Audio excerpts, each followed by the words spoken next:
سلامات دك عبيتي كمي وعيلكم كمي حديركم كمي ياتكم على ملوز لكم هز تجراي هز إرترا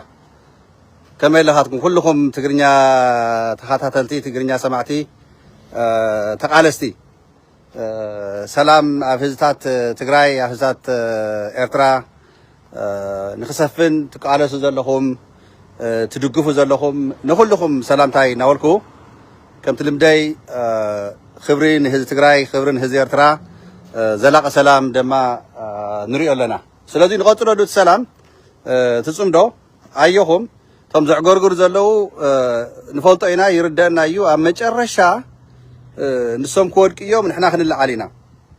من سي تجراي من سي إرترا بسلام تفاتي تفاقيرو كنبري جراو تخينو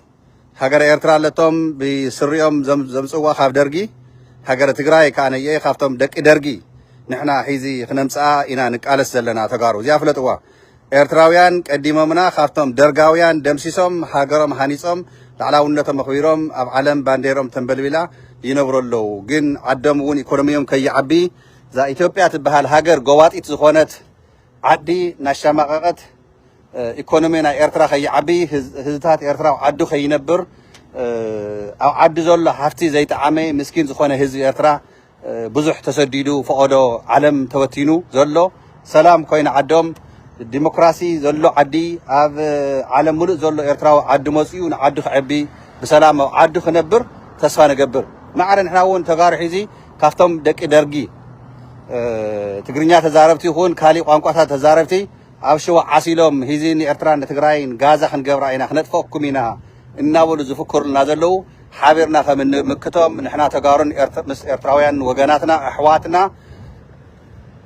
أي تطارطرو وجناتنا أحواتنا إرتراويان كنقول لنا بقلدي ويدم بحلم يكون بجهدي هو إرتراويان وجناتنا أيام إرتراويان أحواتنا أيام سوداناويان أحواتنا أيام كالدون اللون أيام بزحات أحوات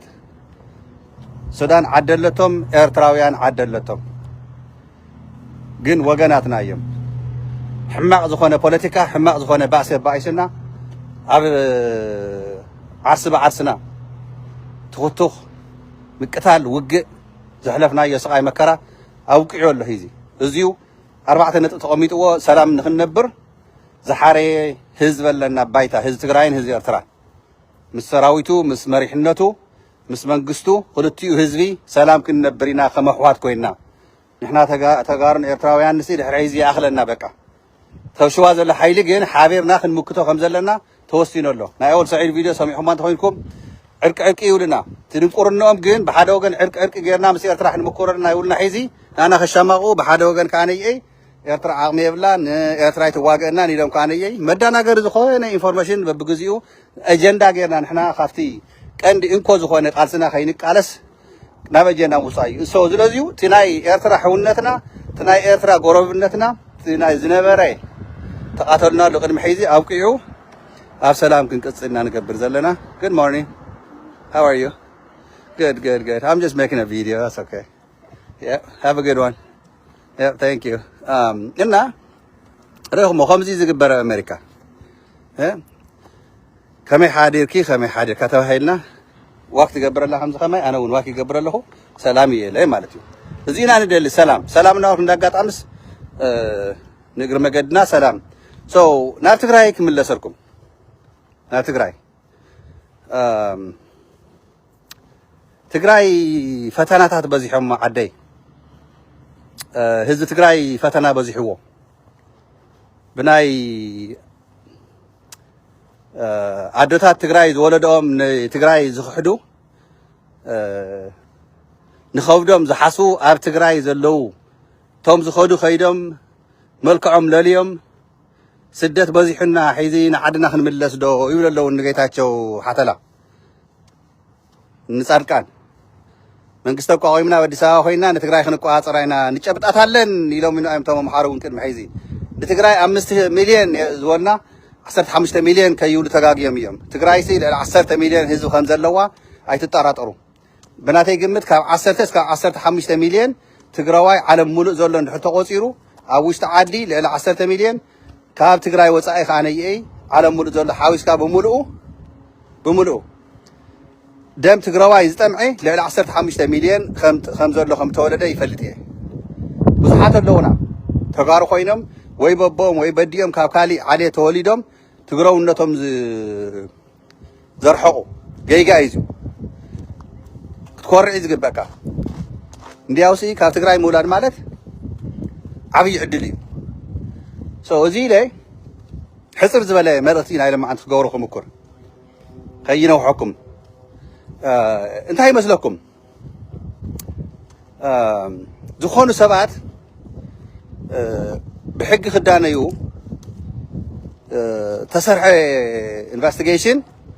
تحرايك الصورة قولن كلوس تي مأسوريهم ورقة توديو مس خوصن كلو after police طابع زلو police نتهم كسر زقبهم سبعات بسلك دويلهم مأسوريهم ورقة وزيو له تحاووا يلوهم حسوا وازيا تقارو وغناتنا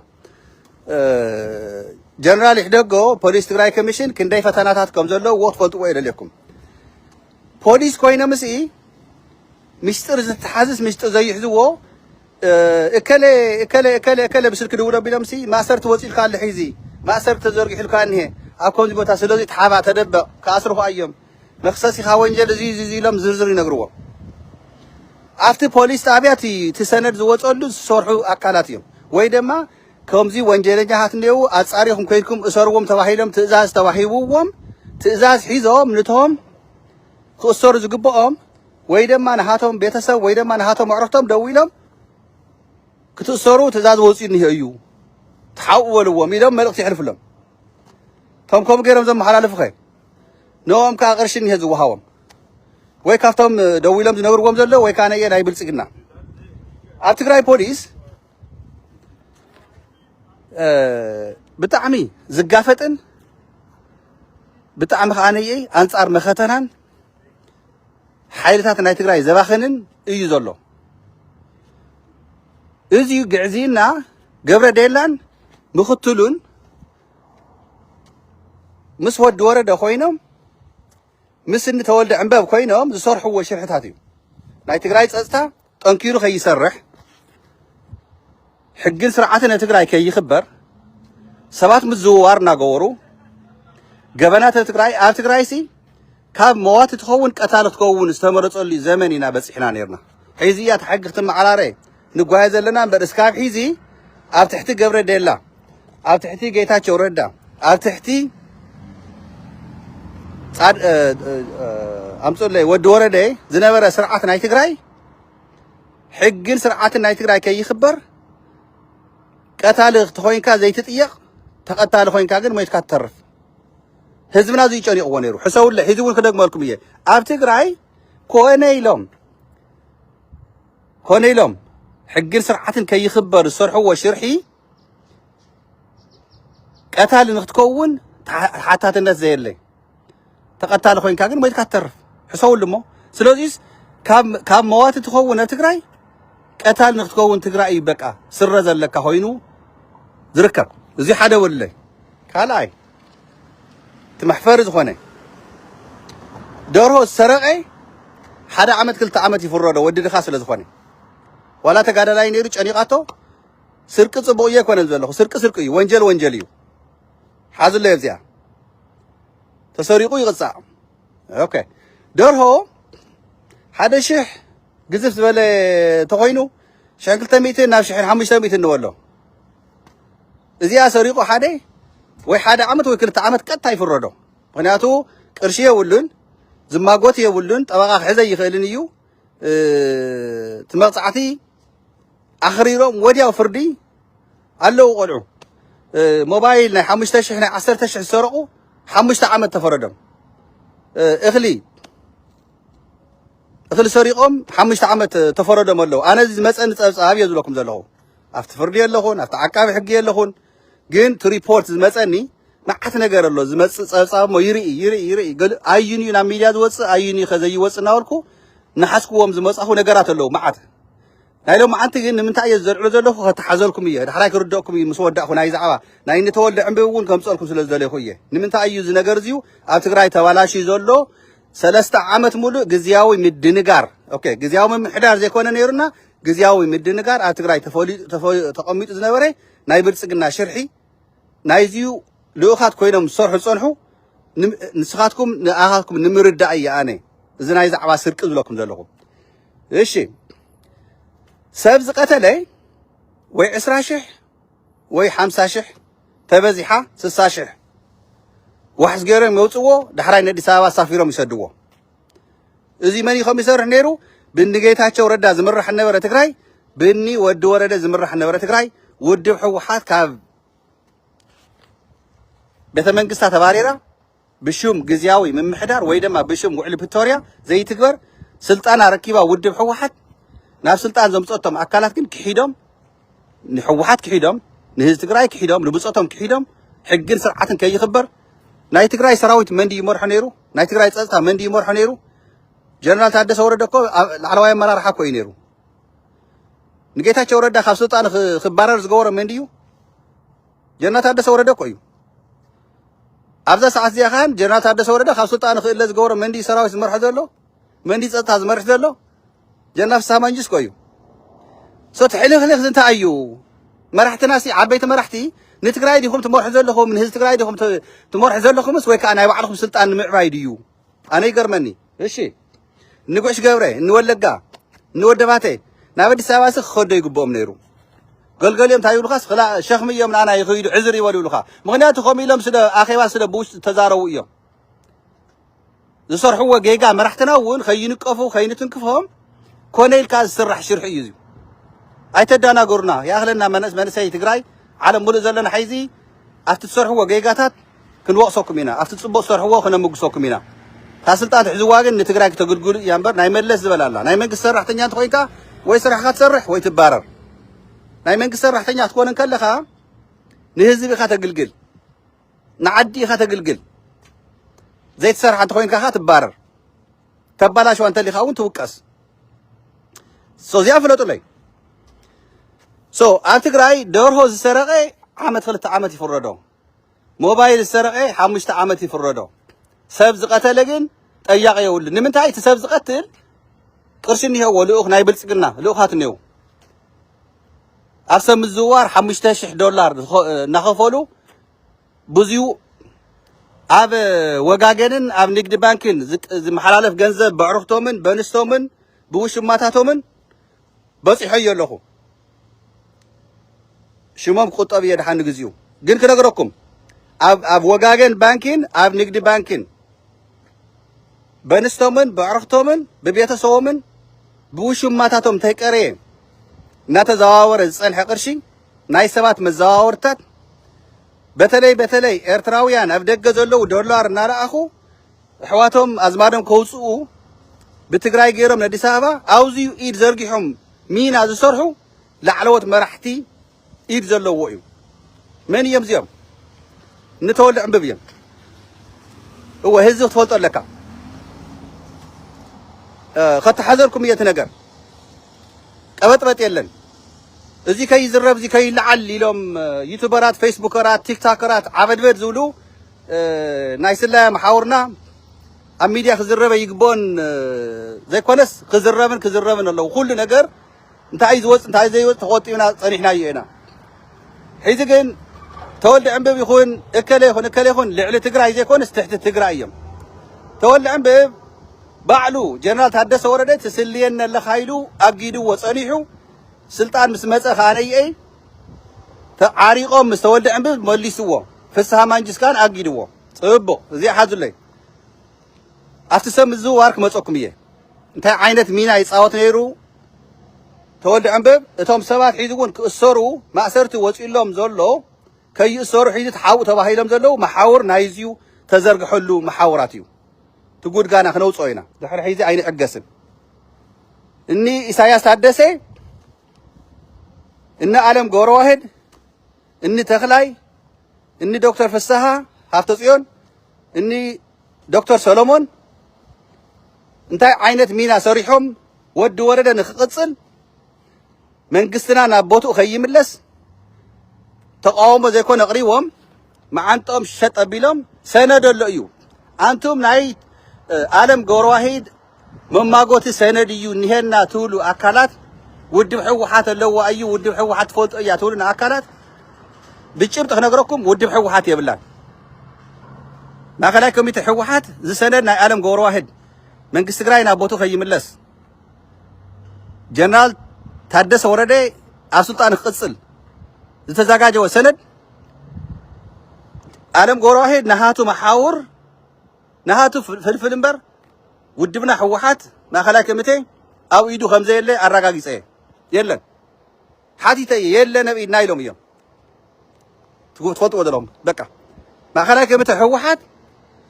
ትውሽጣውሽጢ ዝዘዋወር ዘሎ ናይ ዓለም ገብረ ዋህድ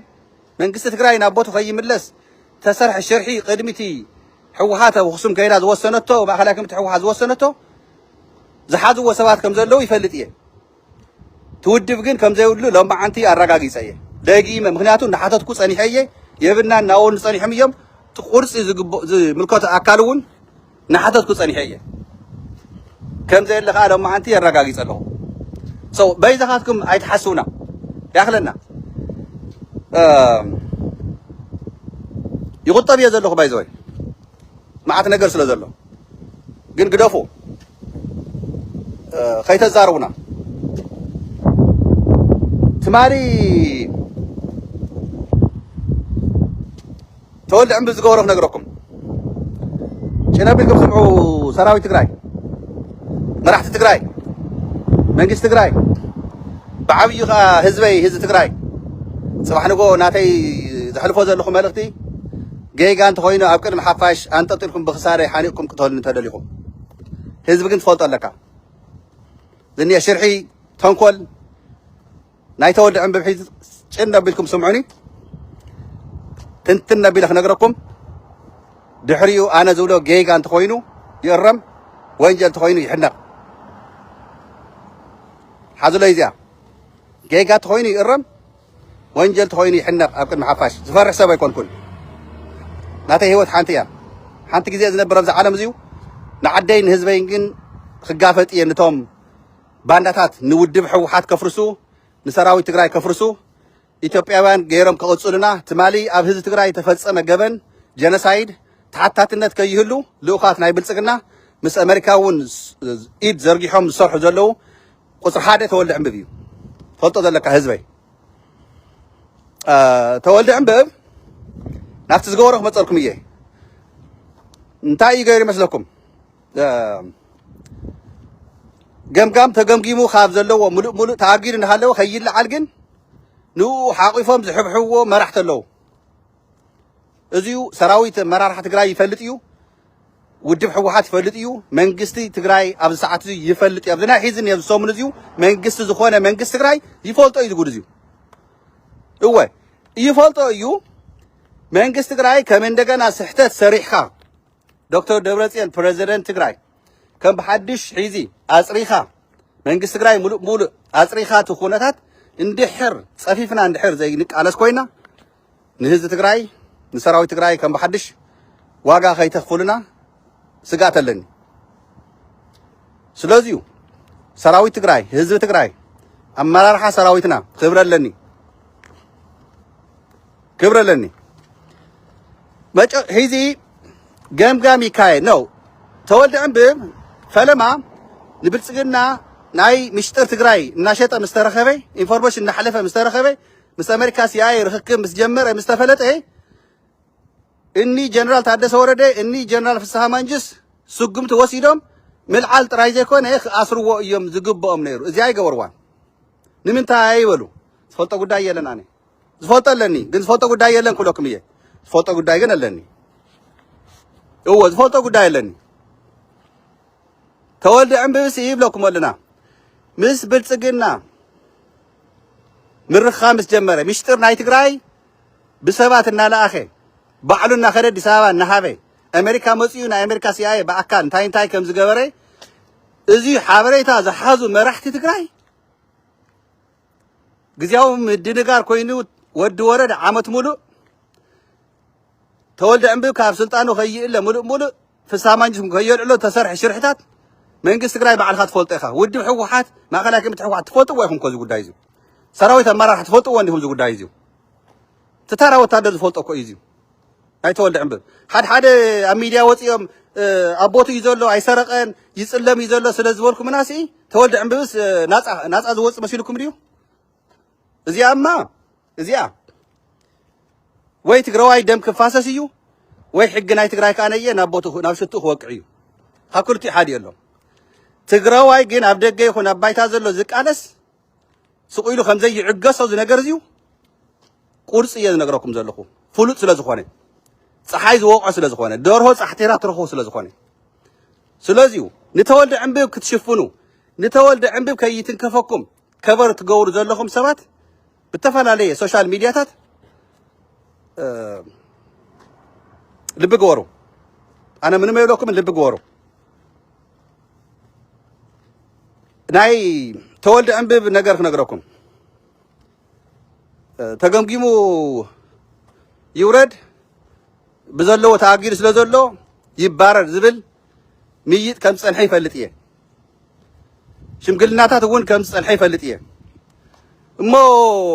ንትግራይ ሕሊፍካ ሂብካ ምስጢር ናይ ትግራይ ልዕሊ 1 ሚልዮን ህዝቢ ተቐቲሉና እናበልና ልዕሊ 150 ደቂ ኣንስትዮ ተደፊረን እናበልና እዚ ዝገበረ ኣካል ብልፅግና ኦሮሞ እዩ ተብ 4 ኪሎ ዝኔ ስርዓት ቶም ባንዳታት ከይዶም እሱ ከፊሎም ዝኔው ተመሊስካ እቲ ናይ ትግራይ ናይ ስለያ መሓውር ክሒድካ ንዚኣቶም እናሃብካ ኣሰላልፋና ናይ ጽምዶ ርክክብና ምስጢር ናይ ሰራዊት ስለያና ምስጢር እዚ ሕሊፉ ዝሃበ ኣካል ናብ ገምጋም ከዘምጽእ ኣለዎ ድዩ ናይ ብሓቂ ኣጊድካዮ እንድሃለኻ ስጉምቲ ወሲድካ ዘይተ ኣባሪርካ ብትሕጊ ወንጀል ዝፈጸሞ ዘይተኣስሮ ስለንታይ እዩ ኦኬ መጾኩም የናኡ ሕጽረ ቢላያ ናወርኩስ ኸይትነውሐኒ መጨረሹ ሒዝ ለምቅነይ ታይ ተወሲኑ ገምጋም ክካየድ ካብ ተፈላለየ ናይ ስለያ መሓውራት ንዑ ተባሂሎም መዝገባት ተመዝጊቡ መን ከኣቱ ከም ዘለዎ መን ከም ዘየኣቱ እውን ፀብጻብ ባዕሉ ተወልደ ይሒዙ ንቶም ገልገሊኦም ባይርዎም ዝነበረ ገልገሊኦም ዝጋፈጥዎ ፀንሑ ብተኣመንቲ ዝበሃሉ ሰባት ባዕሉ ናይ ተወልደ ዕንብብ ገልገሊኦም ሰብ ሃፍቲ ናይ ሆቴል ዘለዎም ገልገሊኦም ከዓ ከምዚ ተኢለኩም ትሶርሱ ስለ ክፍለጥ ዝኽእል ክሕዞ እየ ድሓን ምክንያቱ ኣነ ትሶርሱ ከመይ ከም ዝረኸብክዎ ናባይ ሓበሬታ እቲ ኢንፎርሜሽን ከመይ ከም ዝበፅአኒ ክትንትኖ ይደልን እየ ተተንቲኖዮ ንሱ ስለያ ስለዚዩ ትማሊ ካፍቲን ዝወፁ ናብ ሎማዓንቲ ገምጋማት ዝኣቱ ሰባት ብተዘዋወርቲ ብሰብ ሃፍትን ብምሱ ተሰሊፎም ዘለው ትግራይ ንኸፍርሱ ኣዋፊሩ ቃል ብቃል ዝነገርኑ ክነግረኩም ተደዊልዎም ተነጊርዎም ዝነገርኑ ቃል ብቃል ሓደ ጌጋታት ነይሩኒ እዩ ሰል ናይ ባዕለይ ገምጋም ክገብር እየ ነቐፈይታ ሰልፍ ነቐፈይታ ክገብር እየ ንስኻትኩም ግን ትዘለኩም ዶኩሜንት ዘለኩም ኤቪደንስ ኣይተቕርብዎ መሓሩኒ ኣብ ዘለኽዎ ንክቕፅል ደግፉኒ ዝደለይኹምሞ ክገብረልኩም እየ ድሕራይ እዚዩ ሕሰውሉ ካብ ካሊእ ቦታታት ዝመፁ ከም ድልየቶም ምግቢ ከም ድልየቶም መስተ ክዘጋጀወሎም በቶም ሰብ ሃፍተ መቐለ ተገይሩ እዩ ሕሰውሉ ናብ ትማሊ ዘውግሕ ብትግራይ ዝመፁ ንመቐለ ዝነገረኩም ዘለኹ ኣነ ኦኬ ቶም ተኸታተልዎም ጥራይ ዘይኮነ እቲ ሓበሬታ ዝጋዘር ዝገበርኮሲ ካብቶም እንዳጋጣሚ ኣብ ከምዚያት ነገር ድሓን እቲ ዲቴሎ ይኣትወን ኦኬ ምክንያቱ ከመይ ከም ዝሰርሕ እቲ ጉዳይ ስለ ንፈልጦ ሕዚ ብትግራይ ለማዓንቲ ንግሆ ተወልደ ዕንብብ ካሊእ ላዕለዋይ ኣመራርሓ ምስኡ ዝድግፎ ዘሎ ብድሕሪት ኮይኑ ኣብ ሓደ ቦታ ተሓቢኦም ኣኼባ ኣካይዶም እዮም ለማዓንቲ ንግሆ ብትግራይ ተሓቢኦም ተወልደ ዕንብብ ዝረኸቦም ሰባት ካብ ወታደራዊ ኣመራርሓ ላዕለዋይ ኣመራርሓ ምስኡ ምስ ተወልደ ዕንብብ ኮይኑ ተራኺቦም ናፍቲ ገምጋም ክኣትዉ ተለዉ እንታይ ክብሉ እንታይ ከይብሉ ኦሪየንቴሽን ተዋሂብዎም እዩ ኣለዉ يقرأيتا سلكن دي ممو قلنا عطو زربشنو زلو نجر جن بقليلو زرعي قداي يكونن اتوم أفتي بدبو أبزخونه بوتا مقلة استراخوهم تولد عم ببن موسو خالي كافت زني هو بوتا خيل عال بدحريت كوينو زدقف زول أكل أو ترخوكم نعدهم تقولوا تقادتي نعدهم تقولوا نايس الليا صرحوا جاقانو نربحا نخبدي لكم إتي نايتولد عم بب نايسم الزوار ناقورز مسألة بإنترناشنال كوميونيتي زحتتو بحقي ناي تقراي مسترات حليفون صلاة زهابو إزي حيسكم دبيقكم اندحر أفت جمجيمكم تحقين اندحر زي قمتكم موت حق أمسيكم خفب بيكم حقنا حق خصفنا تقراي انت زي غيركم تقراي بتوم ملك سبات نقولهم زلنا زي كونتس تقراي حافش أو تودق الله أي تودق انجن دك أينا نتقراينا نقافتهم زلنا نتقراينا نقال زلنا سلازي تحقين خوص أوزيو حق حسكم هز تقراي قديمكم هاجر تقراي قديمكم حقن سرعاتن أخبركم تحقي نتقافتون تحقي اختماقوتون كنلاوكم دلي تسفاخ أي قبر عنه كم حدا تقالاساي داسبرا تقراي وناتو حقن سرعاتن نتقراي كسفن دبرتين يخون ودورده يخون تولد عمبب يخون كالي يخون بحق تقراي معرة خمس خونه تارا سب يخون أصلت أنزل سب يخون حقن سرعاتن ناي تقراي يسفن بحق خيط كوني لهم نتولد عمبب حيزم وصنحوا أكلات جن بجزياوي مدينجار حانيق تقراي من تنفس سينا سلصنحت حيزجن أكسجين رخيبنا لنا سلا من قصرنا نبوت تملسه رخيبنا يزننا أكسجين تجينا ناي تهزبي أنكرر تزاو قال سجيرو من قستين بيت مخرين نبوتي ملس يلو سلز وسنة إزير كلن زبلكم زول لكم تايا إتي ناهيمان ترافيكن بإنترناشنال كرايم سلز خونه تولد عمبب مستوى محاورو كاب تقراي كي توصو توهيلو ببلسقنان بأمريكان تنقيرو وميو تفوتوا زول لكم تقراي إزيو نمنقس تقراي نودب حوحات نسراوي تمرار حون حادق از خونه حابريتا إذا نقولكم زلهم حدا جازو خانه إذا حدا جازي تاي مسلكم إتي ناي هيمان ترافيكين أب عالم تمزجيو تولد عم بحق يحتضم خانو سلة تفلت إيه أمريكا بزيد خمسة زي آتيا سل محاور ناي تقراي عامتات سلة نكايدة قصة تقراي كوينو نتودب حوحات نتمنقس نتسراويت إيش نابلكا يقريتا نابلكا ثلاثة لسكا أب تقراي قصة لك أي توهيلو تنقير وزلو إزاي أي خاسر حزلو موسوقين محاور كوينهم حيدي صرحوا جبن بعالم كي حتت توم راي متكلاوي عن كوينهم ودب حوحات وستاني تازو وصنو حيدو النق زيو المتكلاوي عن زخونو أبصراويتو ونزلو زياتهم حابيركا قسنا بركا شبرا صريحهم يوم كاب حقوت نايت هاجر غيرو مس إرترا مس السودان ركب ناغورو مسيوم يوم أصوارات مسيوم يوم تباهيلو أودبنا حوحاتن أبصراويت مرارحان تقلالنا نتقرأ حليفنا عين هبن مسوات نكفلنا زولو زلو جاغاننا عقبا ويدما سانكشنز بحال بإنجليزኛ خجبرلهم إيو زسرح زلو وشتي بلصقنا إني تولد عنبب إني ود ورده مس أمريكا شرح غيرهم صرحوا زلو حابريتا تكس حابريتا زرخوكو يز نغركم زلو إذا كم زي خون كن إحنا نقال سوينا أوزي أمريكا دخانة بعلي بقولي سؤالك عقراز جبر كي مسلكم سانكشن قليل نجار يكونن أوزي كي تتعرضوا رعد فترة يكون كن قد سرح زلو شرحي يز نغركم زلو إني تولد عنبب إني ود ورده جين بمنم تأمل زي تجوروا مخانو خان كي تتعرضوا مرحلة تقرأي سراويت يكون حوحات يكون أنكر زخون هز خان اللو قلنا إذا كأت جافيتنا خنق أرسينا خنوص أينا تفتنا دي جن تفوتوا لكم تولد عم ببناي ناي وعلو وينجلات ناود بحوحاتنا ناس سراويت مرار حان حليفو يتجابن صار حزن ورا بعلو يتبعلو زمر حزن ورا جوجلي يتناي بتسقنا جنزبات تشرشيرو أب تقرأي نخن فرس سر حزن ورا سرحتي حيزنا ود بحوحاتن ناس سراويت مرار حان الجدا نخجبر يشرح السر حزلو إذا كان خنق على سوينا أوزي زلهم إيدكم أتيهم ናይ ጸጥታ ኮኑ ናይ ሰራዊት ኮኑ ወዘተ ናይ ሕወሓት ማእከላይ ኮሚቴ ኮኑ ስርዓት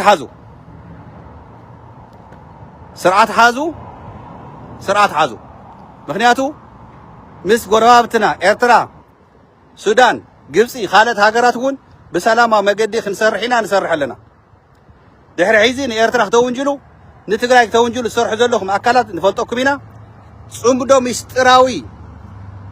መንስ መን ርክብ ይገብር ናወልኩም ትድርግሕዎ ፀናሕኩም አንጻር ጽምዶ ዝተበገሰ ተወልደ ዕምብብ እዩ ጽምዶ ከፍርስ ሰርሕ ዘሎ ዝሰርሕ ፀንሐ ተወልደ ዕምብብ እዩ ልኡኽ ናይ ብልጽግና ኦሮሞ እዚ ግልጽ ገበርዎ እዚ ኣይኮነልኩም ትዛረቡ ሰባት ግን ኣምፁልና ሞርትዖ ትብሎ ኣይኮነን ሞርትዖ ኣምፁልና ንስኻትኩም ኣብ ቲክታክ ትውዕሉ ዘለኹም ሰባት ንፈልጠኩም ኢና ካሊእ ትረፍ እኔዋ ሒዚ ኣብ ዋሽንተን ዲሲ ከፍ ኢለን ምስኒ ተወልደ ዕምብብ ንራኸብ ኢና ዝላ እናተደዋወሉ እንታይ የዋፍሩ ኣለውስ ንፈልጦም ኢና እኔዋ ሒዚ ትማሊ ሕወሓት ኢና እናበላ ዘፍሳ ነበራ ሒዚ ኸ ናይ ምን ልኡኻት ኮይነን ረኺብናየን ናብ ሰዓት እዚዩ ሓራ መሬት ዝነበሩ ተመሊሶም ኣብ መቐለ እንታይ ይገብሩ ኣለዉ ንፈልጥ ኢና ንፈልጦ ኢና ዝጉድ እዚዩ ስለዚዩ ንሕና ቃልስና ኣጣናኺርና ክንቅፅል ናይ ኩልና ሓላፍነት ይኹን ህዝቢ ትግራይ ጅግና እዩ ሰራዊት ትግራይ ጅግና እዩ ውድብና ሕወሓት እውን ጅግና እዩ ንጀጋኑና እናራኸስካ ንባንዳታት እናኽበርካ ትማሊ ተዛረብክዋ ዘረባ ነይራ ክደግመልኩም እየ ሎማዓንቲ ገልገለይኹም ኣይተረደእትኩም ይመስለኒ ከብርሃለልኩም እየ ምሁራት ኢና እናበሉ ንትግራይ ዘዳናግሩ ዝውዕሉ ልዕሊ ትገባር ትግረዋይ ልዕሊ 80% ኣብ 17 ዓመት ተጋድሎ ይኹን ኣብ ናይ ሒዚ ቀጥ ኣቢሉ ነቲ ጅግና ተጋዳላይ ጅግና ዝገበሮ ገባር ትግራይ እዩ ድግሪ ሒዝና ኣይና ቀለም ሒዝና ኣይና ተማሂርና ኣይና እናበልኩም ግን ንስኻትኩም ተዳናግርዎ ትግራይ ድሕሪ ሒዚ የለን ካብቲ ትምህርቲ ተምሃርናዮ እቲ ናይ ባዕሉ ውሕልል ዝኾነ ሓሳብ ዘለዎ ገባር ትግረዋይ ኢለ ኣነ ትማሊ ተዛረብክወሉ እምነተ እዩ ተገንዘብክዎ ኣባይታ እዩ ኸ هو تجبار تقروي حرستاي لبام جيجنا أيو ولا قلم تزي تمهار ولا دقرن تزي حزي كمانا أنا دا فسامة تاي ونقر لنا بسرخة إذا ناس قيلوا بقى خم قصل عصب صفيبل نفسنا بقى سقيلوا ولد لطيبل جبار تقروي جن جيجنا أيو قتين طريقهم مو زي سبر أنكار أيو بحساب بعقم بحيلي بهاي مانت صنوع أي خد እዚ ጅግና ህዝብ ሒዝካ ግን ካብዚ ጅግና ህዝብ ተፈጢርና ፈለጥና እናበልና ንትግራይ ክነጥፍእ ንብገስ ዘለና ኣካላት ስርዓት የለየና ኣየለ ብሹም ምሁራት ትግራይ ናብ ዘይ መገዳ ኣይትኸድን እየለ ምሁራት ኣይጠቕሙና ይወልኩን ምሁራት እኮ ኩሉ ነውና ሰራዊት ነውና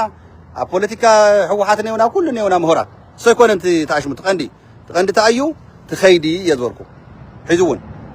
لعل 80% تجراي زم حدادرا ويدما بهافت جنات يكون بهايمانة يكون بتفعالية تجباريو نجبارني أكا نجبارنا ناشخا ناي تمرت اللي تيجي ناول كاجن نتجراي تفرس أي نفقد الكاني يله أوكي كافتو تماهير نايلهم أما حرمي ده نتفزرنا بعليه وصل زلخه هو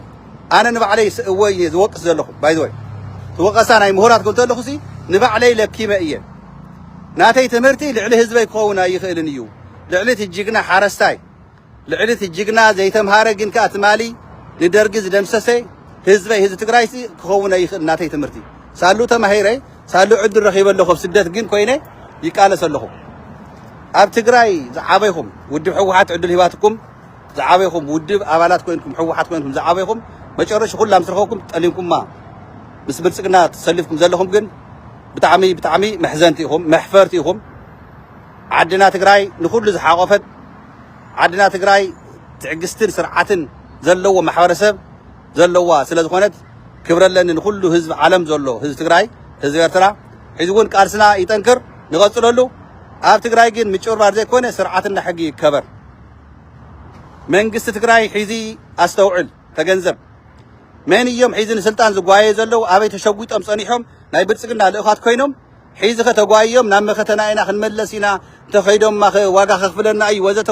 أي واتنا سأرينا صفيفنا وحدات كوينا مساسينا خن واتس أينا زفتنا قفت ود قفت أبي نيرو يفلت تحاوي إذ نورت مالي نهافت جنس زقاية ናብ ስልጣን ዝጓየ ዝገርመኩምስ ቅድሚ 2 ወርሒ ክተት ተባሂሉ ትግራይ ማለት ክተት ዘይኮነስ ተዳሎ ተባሂሉ ተጋደልቲ ዝነበርኩም በቃ ሕማቕ ፅቡቕ ፀላኢ መፂ ከጥፈና እንተ ኮይኑ ተዳለው ተባሂሎም ፖሊስ መቐለ ናብ ሸሓታት ዝኾኑ እየ ዝብለኩም ዘለኹ ፈቆዱ ሕክምና ናይ ግላዊ ሕክምናን መንግስቲ ሕክምና እናኸዱ ሕቆይ ፀገመለኒ እግረይ ፀገመለኒ ናይ ልቢ ሕታሽመለኒ ከምዚ ወረቐት ዘይሓዘ ብብዝሓት ይብለኩም ኣለኹ እቶም ናይ ልኡኻት ናይ ብልፅግና ኮይኖም ውሽጣውሽጢ ዘፍርሱና ዘለዉ ኣብ ፖሊስ ትግራይ ኮይኖም ኣብ መቐለ ይብለኩም ኣለኹ አንቱም መትከልኩም ዘለኹም ፈጠኩም ኢና ግን ምንም ፀገም ዘይብሎም ናይ ጥዕና ፀገም ኣለና እናበሉ ናይ ዳክተር ወረቐት ዝሓዘለው እዮም ሒዚ መዓት ወዮ ናይ ኩናት ደበና ኣላ ምስ ተባሃለት እዚ በቃ ዘየለዎም ሕማም ኒህና እናበሉ ሰርቲፊኬት ኣውፅኦም እዮም እዚኣ ሓቂ ድያ ፍትሓዊት ድያ ገልገሊኦም ናብ ኣዲስ ኣበባ ተሳፊሮም ከይዶም ኣይኮነ ከምቲ ንብሎ ነበርና መዓት ወይለይ ኩናት ላዓልያ ተባሂሉ ሃዲሞም ከይዶም ሒዘ ኣዲስ ኣበባ ይሰሩ ኣለዉ እናተኣሰሩ ከዓ ናብ ቤንሻንጉል ወሲዱ ምስ ናይ RSF ክዳውንቲ እናኸደነ ምስ ሱዳን የዋግኦም ኣሎ ብልፅግና ተጋሩ ተሰውሉ መዝዩ ስለዚ ትግራይ ሲ መንን ክቃለሰላ መንን ክሰርቀላ እዩ ኢልና ንሕሰብ እቲ ጅግና ተጋዳላይ ተቃለሰ ንረውሑ ውልቁ ኢሉ ተቃለሰን ግን ንሕና ክርባሐሉ ኢልና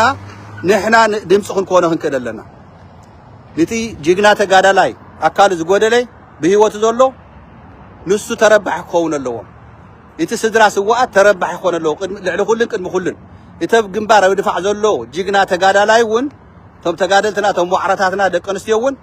ቅድሚ ኩልን ልዕሊ ኩልን ተረባሕነት ክህልዎም ክኽእል ኣለዎ እዚኡ ናይ ኩልና ጎስጓስ ክኸውን ኣለዎ ንሳቶም እዮም ቶም ጀጋኑ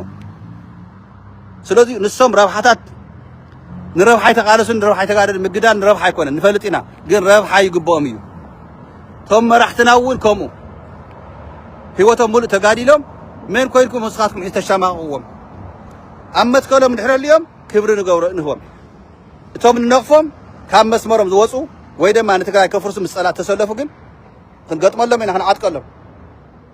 تماساسيلكم قصلوا تقرأ فرسوا تباهيلهم لأخات كوينهم صرح زلوا نقال سوون مكتم لنا زيت مالتي فبذلهم السلام كل لي يغني اللي كم تلم داي بتعميز فتوكم بتعميز خوركم هزات تقرأ هزات يترى بحال لنا أيهم نوصينا شاو Thank you.